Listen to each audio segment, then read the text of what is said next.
우리는 지난주에 로마서 8장 말씀, 복음의 핵심의 말씀을 우리가 살펴보면서 바울의 확신에 대한 선포를 했습니다. 바울은 확신하며 하나님의 말씀을 선포했죠. 바울의 첫 번째 확신은 구원의 확신이었습니다. 내가 하나님으로부터 예수님의 은혜로 구원을 받았다라고 하는 사실에 대하여 확신했지요. 그리고 그 구원하신 하나님의 크신 사랑, 그 사랑에 대해서도 예수님을 보내주시고 그 예수님 때문에 내가 구원을 받는 것에 대한 그 끝없는 사랑, 그 사랑에 대해서 확신합니다. 그리고 가장 먼저 또 다음 확신한 건 하나님이 우리들에게 최고의 선을 베풀어 주신다는 확신. 근데 그 최고의 선은 우리가 잘 되고 형통하고 잘 먹고 잘 사는 것에 대한 선이 아니라 우리를 구원하시는 것이, 우리에게 생명을 주시는 것이 하나님이 우리에게 베푸시는 최고의 선이라고 하는 사실을 우리는 지난주에 배웠습니다. 우리가 잘 먹었는데 지옥 가면 무슨 의미가 있고, 우리가 부자로 살고 있는데 천국에 가지 못한 무슨 의미가 있습니까? 하나님이 우리에게 베풀어 주신 최고의 선은 우리가 생명을 얻고 구원을 받아 이 땅에서도 하나님이 주시는 복을 누리며 사는 것, 그것이 하나님이 우리에게 주신 최고의 선이라는 사실을 사도 바울은 지난주에 확신하며 선포를 하지요.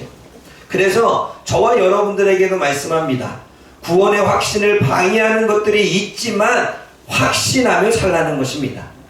어떤 순간에도 흔들리지 말고 하나님이 우리를 향한, 나를 향한 하나님의 사랑을 확신하며 살라는 것입니다. 그렇게 확신하며 살라고 했던 사도 바울에게도 오늘 본문을 보면 슬픔이 있습니다. 우리가 읽지는 않았지만 9장 1절과 2절 말씀을 한번 읽어보겠습니다.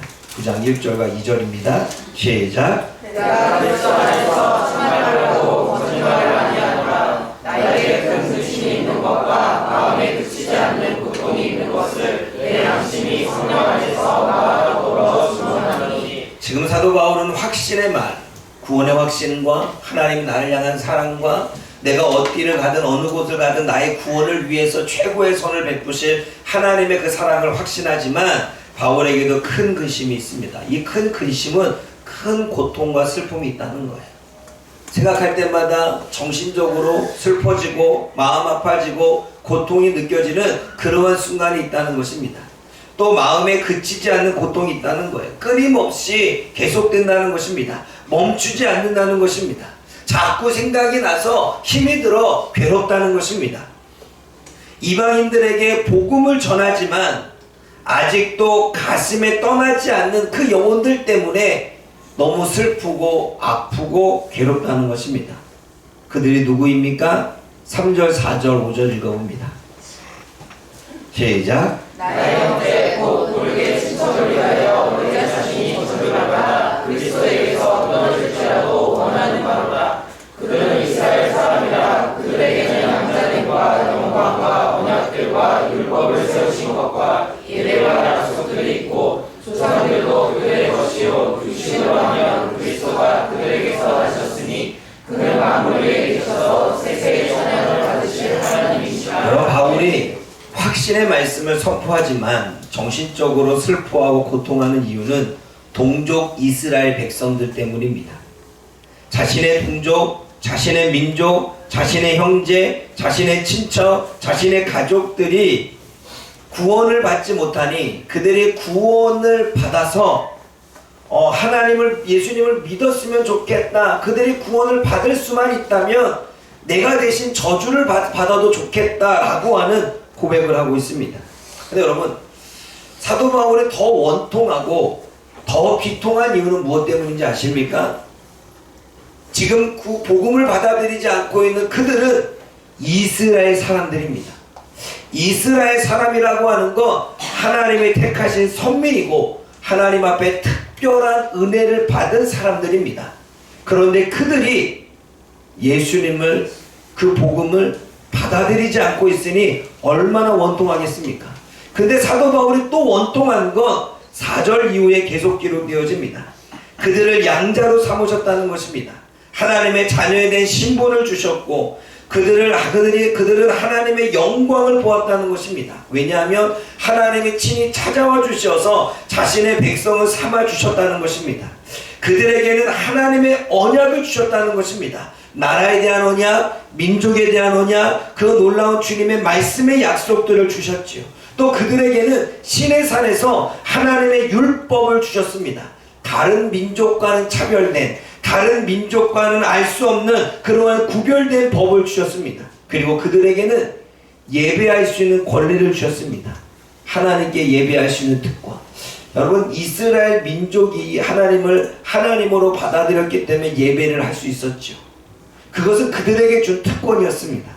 또 그들에게는 하나님의 약속이 있었는데 여러 가지의 약속들을 주셨지요.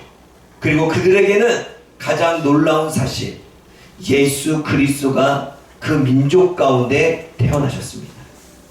그럼에도 불구하고 그들은 복음을 거부합니다. 이러한 특권, 하나님의 선민으로 태어났고 율법을 먼저 받았고 하나님이 먼저 찾아오셔서 백성 삼아 주셨고 복음의 핵심인 예수 그리스도도 그 혈통에서 태어났지만 그 특권과 은혜를 가졌음에도 복음을 거부하지. 복음을 거부했다는 건 복음의 핵심인 예수님을 거부했다는 것입니다. 그리고 예수님의 말씀, 가르침을 거부했다는 것입니다. 그런데 예수님에 대한 복음을 거부하는 것을 넘어서 예수님을 대적하는 걸 보게 되어지지요. 그래서 그리스도인들을 잡아 죽이기도 하고 예수님도 십자가에 못 박게 했습니다. 그러나 그들에게는 신념이 있었습니다. 어떠한 신념? 율법을 지켜야 구원받는다는 신념. 율법을 지키면 구원을 받아.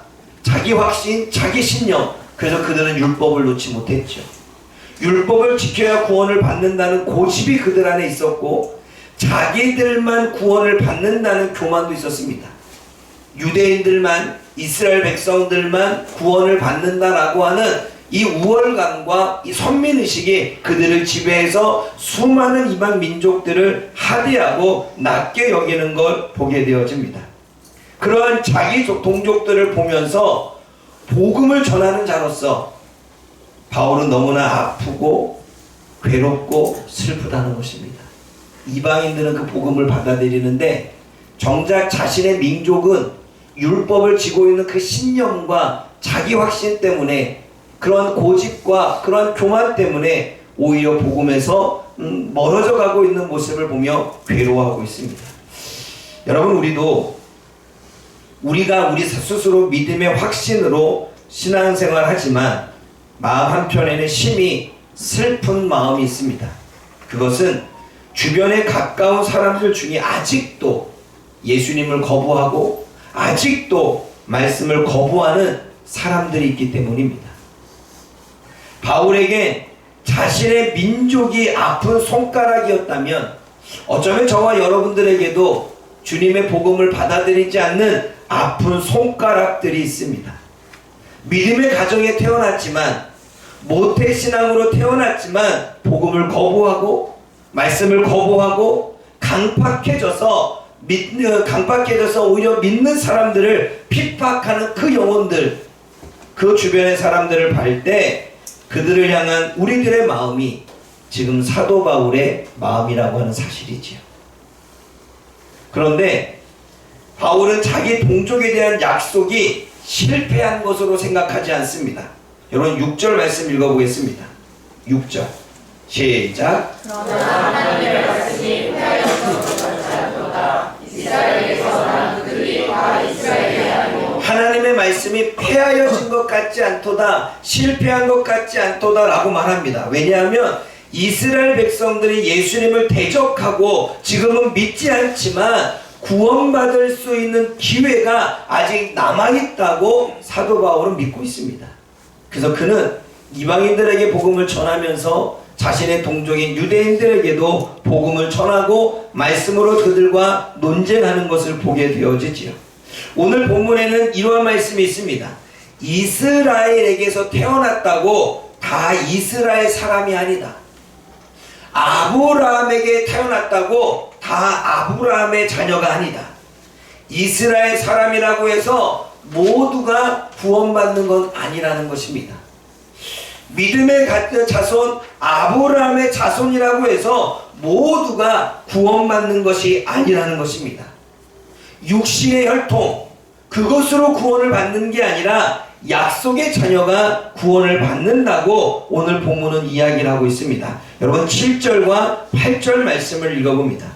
시작. 또한 아브라함의 씨가 다윗의 자녀가 아니라 오직 이삭으로부터 난 자라야 메시아 믿으라 하셨으니 곧 육신의 자녀가 하나님의 자녀가 아니요 오직 약속의 자녀가 주로 여기시라. 이스라엘 사람이라고 다 이스라엘 사람이 아니고 아브라함의 자손이라고 다 아브라함의 자녀가 아니라는 사실.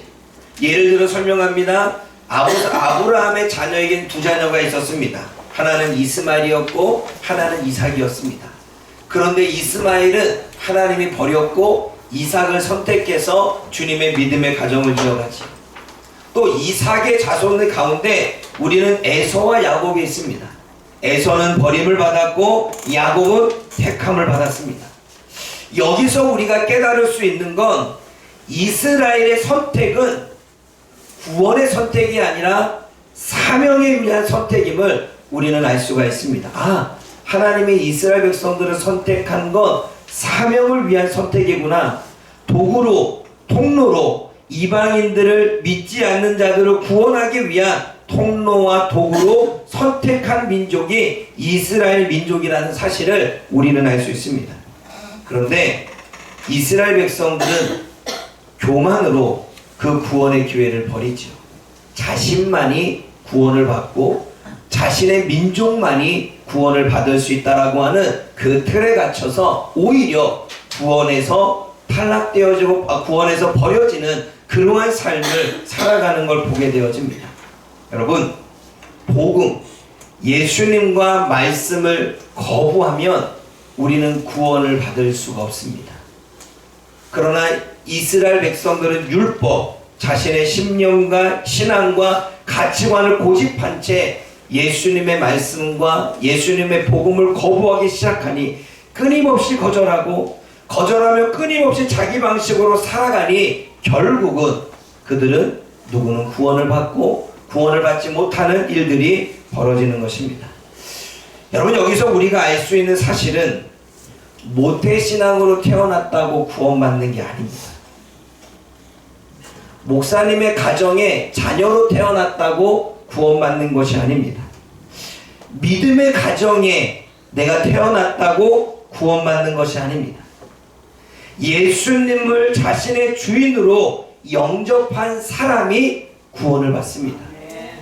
또 예수님을 믿고 예수님의 말씀을 믿고 예수님을 가르침을 받아서 자신의 신념과 자신의 믿음을 버리는 자가 구원을 받는 것입니다.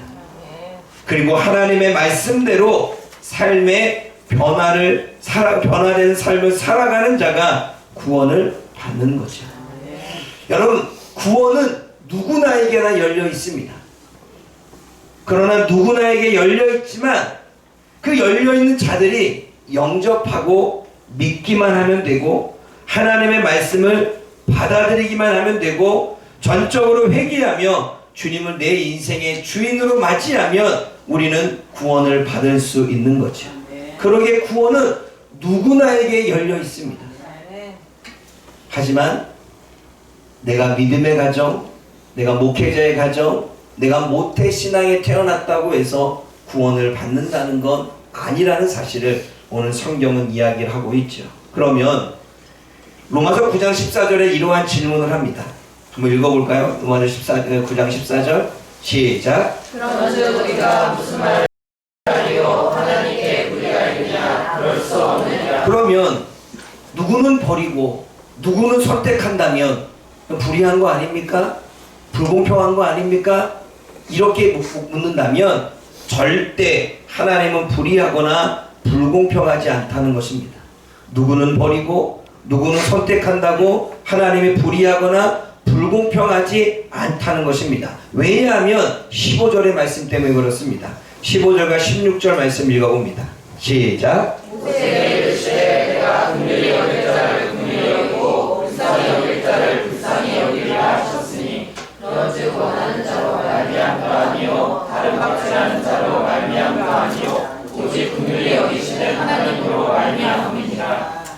하나님이 말씀하십니다. 긍휼히 여길 자를 긍휼히 여긴다는 거예요. 이것은 자비를 베풀 만한 자에게 자비를 베푼다는 것입니다. 불쌍히 여길 자를 불쌍히 여긴다는 건 가엾게 여길 만한 자를 가엾게 여긴다는 것입니다. 그래서 16절에 말합니다. 내가 원한다고, 내가 구원을 받고 싶다고 구원을 받는 게 아니라는 것입니다. 열심히 구원을 받기 위해 내가 노력하고 수고하고 어떠한 행위를 한다고 해서 구원을 얻는 게 아니라는 것입니다. 오직 구원을 받는 것, 긍휼히 여기시는 하나님의 마음에 달려있다는 것입니다. 하나님이 나를 긍휼하게 바라보시는 그 주권, 나를 긍휼하게 바라보시는 그 은혜, 나를 긍휼하게 바라보시는 그 자비가 우리로 하여금 구원을 받게 한다는 것입니다. 로마서 9장 18절 말씀을 읽어봅니다. 시작. 그런즉 하나님께서 하고자 하시는 자를 긍휼히 여기시고 하고자 하시는 자를 완악하게 하시니라. 하나님이 긍휼히 여기고자 하는 사람을 긍휼히 여기고 완악하게 하시고자 하는 자를 사람을 완악하게 하신다라는 말씀이 있습니다. 그러면 우리는 이 말씀을 이렇게 생각해 봅니다. 그러면 누구를 긍휼히 여기도록 주님이 행하시고 누구는 마음을 완악하게 만드신다면 이건 너무 불의한 거 아닙니까? 근데 여러분, 여기서 하나님이 완악하게 하셨다라고 하는 건 완악하게 만드셨다라는 사실이 아닙니다. 하나님이 완악하게 만드신 것이 아니라 하나님은 마음의 중심을 보고 판단하시는 거죠. 창세기 6장 5절을 보면 마음의 계획의 악함을 보시고 주님은 심판을 결정하셨습니다. 행위의 악함이 아니라 마음의 악함을 보시고 주님은 심판을 결정하십니다.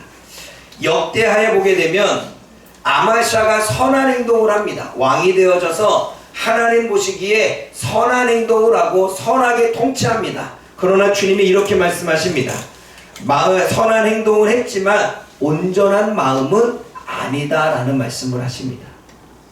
또 마가복음 3장 5절에는 사람들의 마음의 완악함을 보셨다라고 말씀하십니다.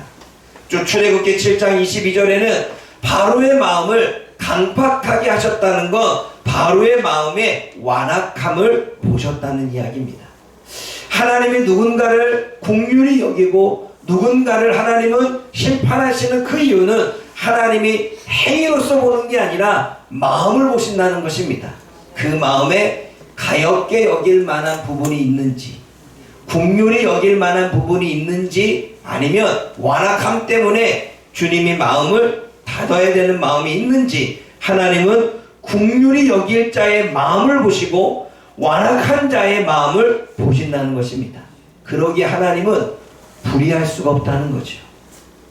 하나님이 누구는 구원을 해주시고 누구는 심판을 하시는, 누구는 버리시는 그러한 하나님이 아니라 주님은 그 심판과 그 모든 구원의 결정을 마음을 보신다는 겁니다.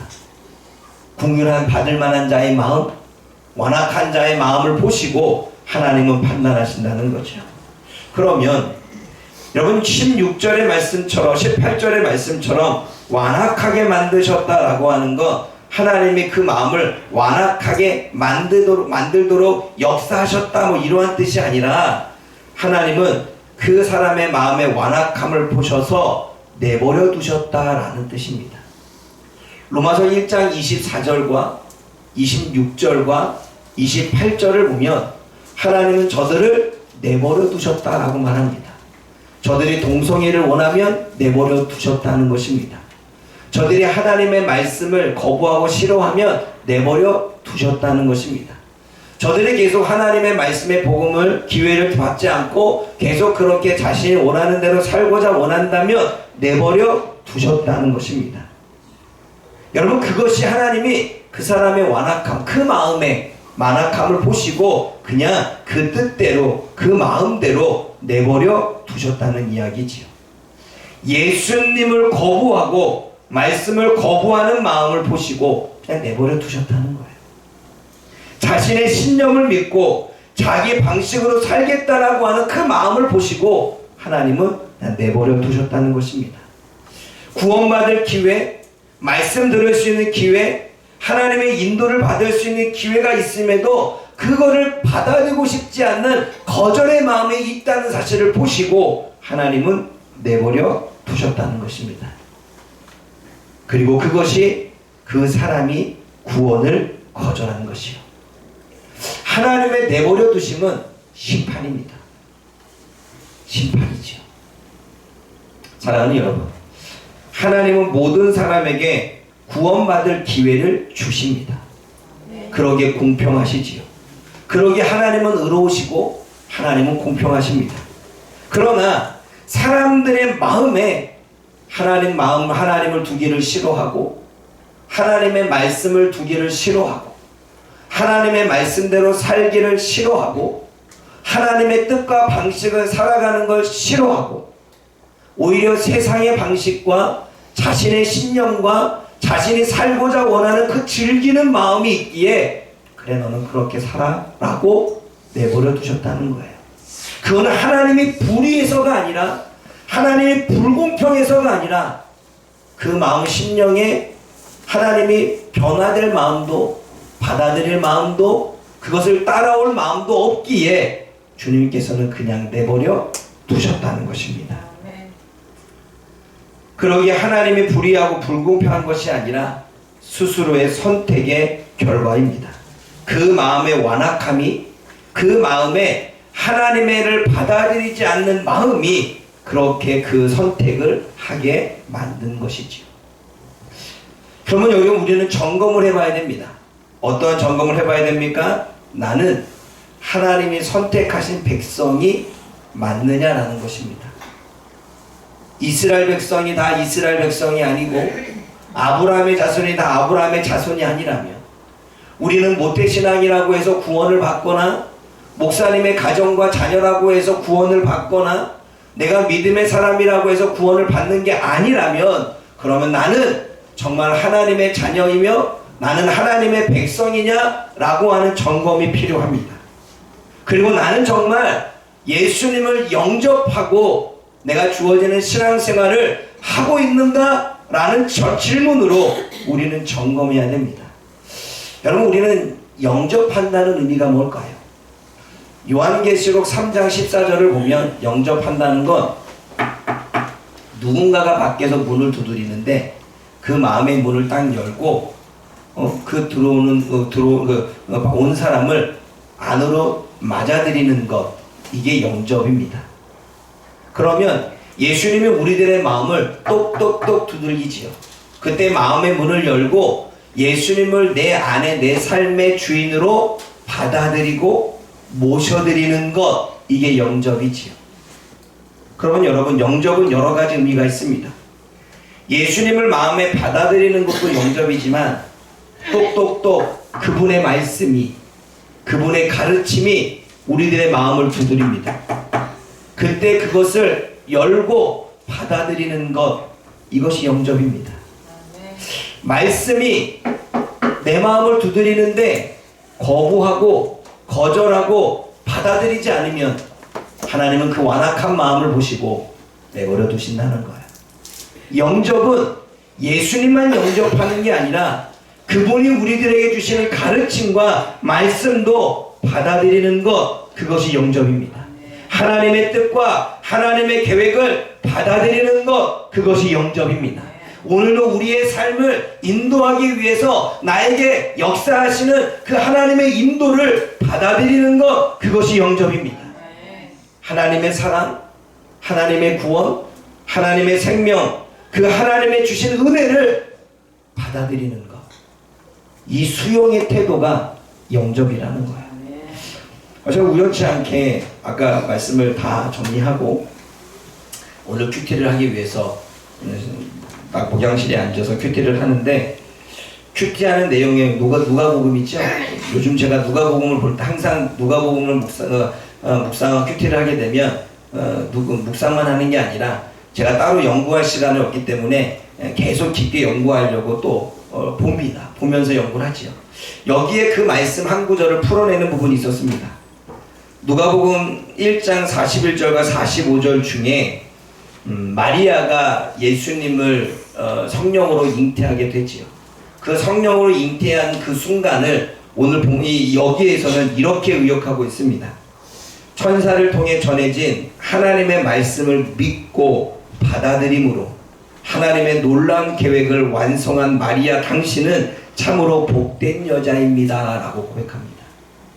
성령님의 말씀을, 성령님을 받아들이는 것, 천사가 너는 성령으로 잉태할 거야 라고 하는 그 말씀을 믿고 받아들이는 것, 그리고 자신이 수치스러운 여자가 될 수도 있지만 자신을 통해서 인류를 구원할 예수가 태어난다고 하는 사실을 받아들이는 것, 세상의 따가운 시선과 욕들을 받을지언정 주님이 나를 통해 이루시고자 원하는 그 계획을 받아들이는 것, 그 수용의 태도가 바로 복받는 길이라고 성경은 이야기하고 있습니다.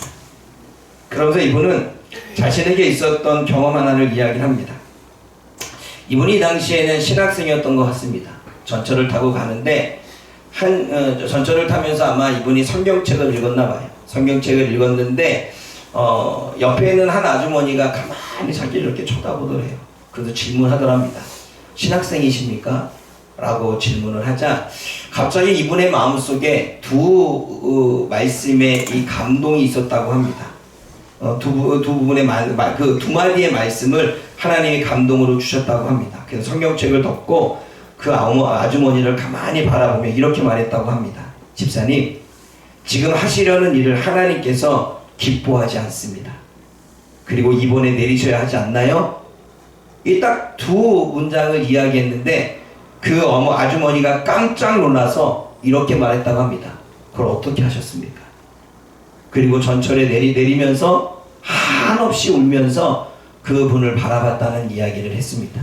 이분은 자신에게 특별한 경험이라고 말합니다. 만약 이 아주머니가 어떠한 일을 하려고 했는지 우리는 알 수 없습니다. 그러나 하나님은 그 일을 기뻐하지 않았다라고 하나님은 이분을 통해서 말씀하셨고 그 여인은 그것을 수용했습니다. 그리고 그 다음 역에 내렸습니다. 아마 그 여인은 하나님이 기뻐하지 않은 그 일을 막으신 하나님 앞에 감사했겠지요. 그 여인의 수용이, 그 여인의 받아들임이, 그 여인이 그 사람의 말을 받아들임으로 자신의 삶의 생각과 마음을 바꿈이 그 여인을 올바른 길로, 복된 길로 인도했던 사실을 우리는 알 수 있습니다. 이분은 이렇게 이야기합니다. 우리가 살면서 긴장해야 될 것이 있습니다. 육적인 수용성과 영적 수용성은 같이 갈 수 없다는 것입니다.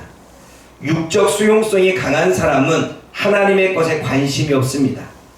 신학교를 갈 수도 있고 단기 선교를 다녀올 수도 있지만 대다수 예배 시간에 늦게 오거나 찬양할 때 딴 생각을 하거나 말씀을 들을 때 눈이 감깁니다. 주일에 들은 말씀은 거의 기억나지 않으며 평생토록 적용과는 거리가 먼 삶을 삽니다. 그러나 영적 수용성이 강한 사람은 아침에 일찍 일어나 말씀 읽기를 사모하고 목사님의 설교가 부족해도 늘 은혜를 받으며 삶의 사소한 일 속에서도 하나님을 느낍니다. 불평과 원망보다 감사와 기대가 넘치고 적극적이고 능동적으로 하나님과 교회를 사랑하며 이웃도 섬깁니다. 로마서 말씀처럼 선한 데는 지혜롭고 악한 데는 미련해집니다 라고 이분은 이야기합니다. 영적인 수용성, 우리가 인생을 살면서 얼마나 수용의 태도를 갖느냐가 우리들의 삶의 변화를 이끌어낸다는 거죠. 여러분, 영접은 수용하는 것입니다. 받아들이는 거죠. 유대인들이 구원에서 버려질 수밖에 없었던 이유는 그들은 예수님을 받아들이지 않았습니다. 예수님의 말씀을 받아들이지 않았습니다. 그분의 가르침을 수용하지 않았습니다. 그러기에 사도 바울이 가슴을 치며 괴로워합니다. 그러나 이방인들은 예수님을 받아들였습니다. 예수님의 말씀의 가르침을 받아들였습니다. 사도 바울이 전하는 복음을 받아들였습니다. 그들에게는 놀라운 구원의 은혜가 임했다는 사실입니다. 사랑하는 여러분, 모든 사람에게 구원의 기회는 주어졌지만 특별한 은혜를 받은 사람들이 있습니다. 여러분, 세상의 모든 사람에게 구원의 은혜는 주어졌습니다. 그러나 특별히 은혜 받은 사람이 있습니다. 그게 누군지 아십니까? 모태신앙인들입니다. 모태신앙인들 특별한 은혜를 받은 사람입니다. 목사님의 가정에 태어난 자녀들 특별한 은혜를 받은 사람입니다. 믿음의 가정에 태어난 사람들 특별한 은혜를 받은 사람들입니다. 왜냐하면 구원받을 기회가 더 있기 때문입니다. 모태 가정에 태어났기 때문에 구원받을 수 있는 기회가 더 있고, 목사님의 가정에 태어났기 때문에 구원받을 기회가 더 있고, 믿음의 가정에 태어났기 때문에 더 구원받을 기회가 주어진 것입니다. 예수님을 알아갈 기회가 주어졌고, 복음을 들을 수 있는 기회가 주어졌고, 말씀을 배울 수 있는 기회가 주어졌고, 예수님의 사랑을 알 수 있는 기회가 주어진 것이 모태신앙이요, 목사님의 자녀들이요, 믿음의 가정입니다. 그런데 거기서 태어났다고 다 구원받는 건 아닙니다. 수용성. 내가 예수님을 받아들였느냐? 오늘도 내 마음에 문을 두드리고 있는 주님의 말씀, 이 복음을 내가 받아들이고 있는가? 목사님을 통해서 전해지는 이 말씀, 그 말씀을 수용하며 받아들이고 있는가? 그래서 그분의 이야기를 통하여 그분의 삶의 인도를 받고 있는가? 지하철에 딱 두 문장, 하나님이 기뻐하지 않습니다. 다음 역에서 내려야 되지 않습니까? 그 두 문장을 듣고 자신의 생각과 태도를 바꾸고 그 두 문장의 말씀을 받아들여 하나님이 기뻐하지 않는 삶에서 벗어나고 내림으로 인해서 하나님의 말씀을 수용하는 그 여인처럼, 여러분, 우리들에게 필요한 건 수용의 태도가 아니겠습니까? 질문합니다. 우리는 정말 하나님의 백성입니까? 모태신앙 말고, 목사님의 자녀라는 타이틀 말고, 믿음의 가정이라는 타이틀 말고, 나는 정말 하나님의 백성입니까? 내 마음에 예수님을 받아들였고, 내 마음에 예수님의 복음, 그 진리와 그 가르침을 수용하고 있으며, 오늘도 그분이 성령으로 나의 삶을 인도할 때 우리는 그분의 인도하심을 받아들이며 나아가고 있습니까? 아니면 주님이 우리들의 마음에 긍휼히 여기고 가엾게 여길 만한 마음이 보이지 않아서 우리를 마음의 완악한 대로 내버려 두고 있지는 않습니까? 우리는 고민해야 됩니다. 로마서 9장은 다시 한번 사도 바울을 통해서 유대인들에게 강한 메시지를 전하는 것입니다. 너희들이 율법을 가졌다는 그 고집과 신념으로 인해서 구원받았다고 생각하지 마라. 복음을 들을 때, 예수님을 받아들일 때, 그분의 가르침을 수용할 때 구원은 있는 것이니. 그들에게 이야기하며 주님은, 사도 바울은 가슴을 칩니다. 그 유대인들을 향하여. 사랑하는 여러분, 오늘도 어쩌면 저와 여러분들을 향하여 주님은 사도 바울이 가졌던 이 슬픔, 이 아픔이 있을 수도 있고 없을 수도 있겠죠. 오늘 저와 여러분들이 이 말씀을 듣고 영적인 수용성이 얼마나 우리들에게 큰 은혜가 있는지를 깨달아 영적 주님을, 그 복음을 받아들이며 살아갈 수 있기를 주님의 이름으로 축복합니다.